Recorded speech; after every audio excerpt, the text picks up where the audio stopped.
I loved the idea of doing another musical in Lyre. What are you talking about? I did. I loved the idea of it. The reality.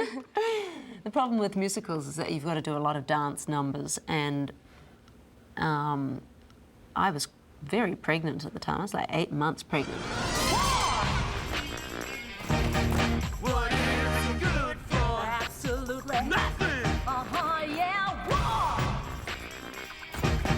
What is it good for? Absolutely Nothing. The only thing I can remember that was any different about her was that she moved a little slower. She wasn't quite zippy, you know. I think she was maybe 7 months pregnant, 8. She was something, you know. She was ready to have that baby. Say it again, yeah. War. What is it good for?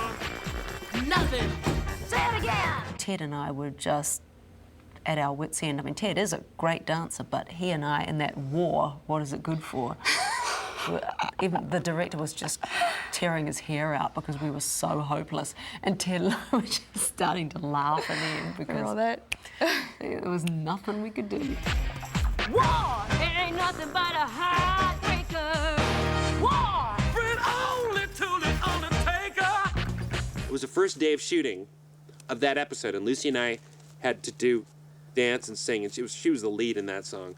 And I remember looking at Lucy and she at me, and her saying to me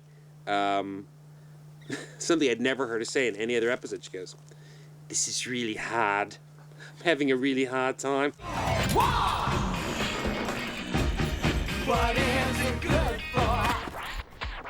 Absolutely nothing. Okay. We, I think, came up with the concept of Terpsichore's lyre, which was, something in mythology that was an object of desire. And we said, how about Terpsichore's lyre being the thing that everybody wants, and setting the whole thing in a village where it would be a big Battle of the Bands talent show. And it turned out to be actually a precursor to American Idol.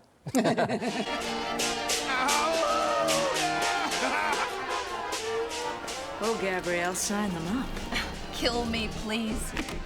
Oh, come on, they can't all be mediocre. No, they all suck. I think I've said this before, that I auditioned for the singing for Gabrielle. I asked if I could just try, and it was horribly done, and they used nothing at all for the show. But you've got it all wrong. There's no talent to find.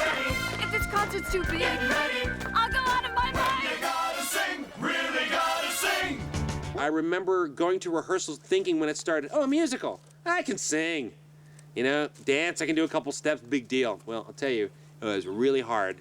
And every day after you get done on the set, I would dance with the Auckland Dance Company, who would teach me, who was also, at that time, the background extras for all of Jace's stuff. And Jace was Joxer's brother. Everybody was dancing in the moonlight.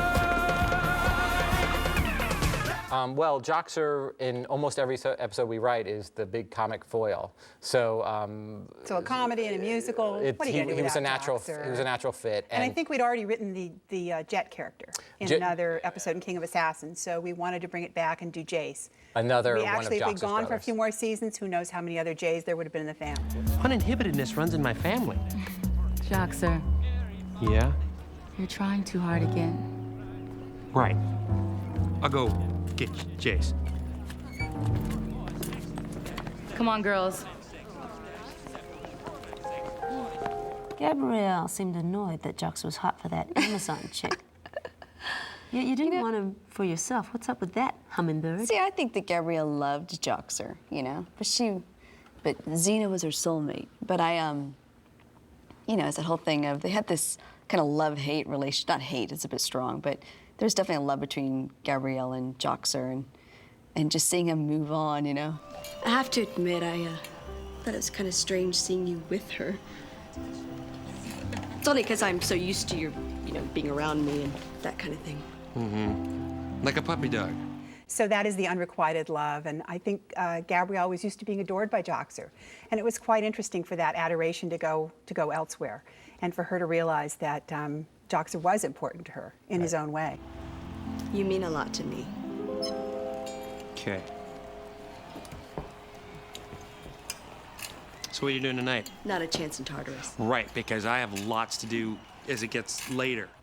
I thought it was sweet, actually. I like to see Gabrielle kind of suffer a bit, you know, to see he was moving on. It was fun to play.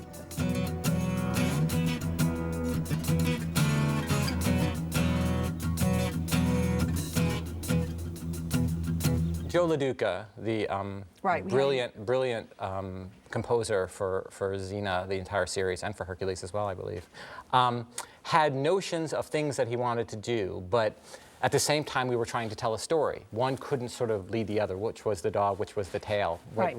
You know, so it was sort of a very much a collaborative effort. And every step I take recalls how much in love we used to be. Oh, how can I forget you? Oh, and that was such a cool rendition of that song. Oh, yeah, he was great. I thought that was a real, that's a real Rob signature, where he'll take Something as Beautiful as that song, and always something there to remind me, and make it just this real ugly thrash rock, you know. Always something there to remind me. Always something there to remind me. I think Jay hated doing it because he wanted something that was a little more artistic. Oh, how can I forget you? When there is always something there to remind me. And Joe LaDuca came up with a wonderful rap for Lucy to do at the end, which was just great. I mean, we actually took a stab at it, and it was like, We were no good. Rap writers. you guys are not rap writers, and we said, you know what? You're absolutely right. fun. And so Joe did it, and he did a great job. The next break, go give me my props, 'cause I'm the G where the music stops. I'm the baddest mama jam of this side of Thrace. Your expression's gonna change when I'm in your face. She was doing fight scenes, which I was pretty amazed with. She was, I think she was doing everything but being in a harness and, you know, doing flips on a harness, but maybe she was even doing that, I don't know. I wouldn't doubt it with Lucy, because she's pretty hardcore when it comes to that stuff, in terms of finishing all her work.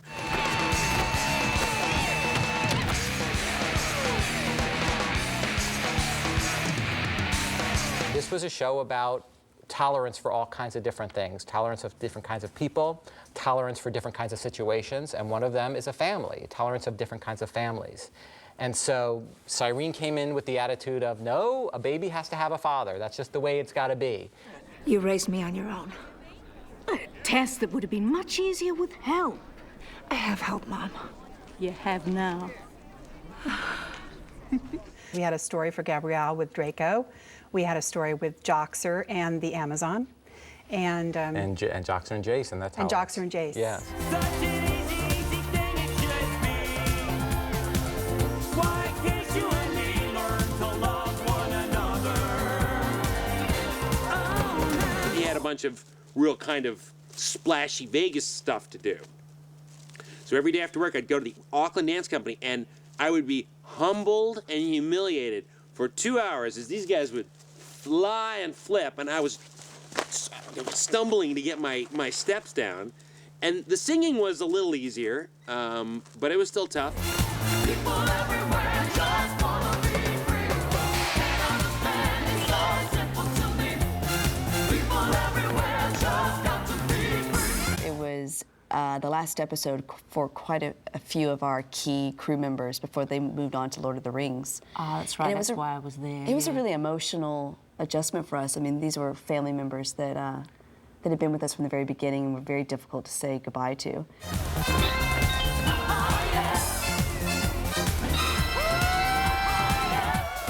There's a man who is down and needs a helping hand. All it takes is you to understand and to pull him through. I like to make little surprise entrances from time to time, and I guess I found myself a bit at a loose end. A loose end? Yeah.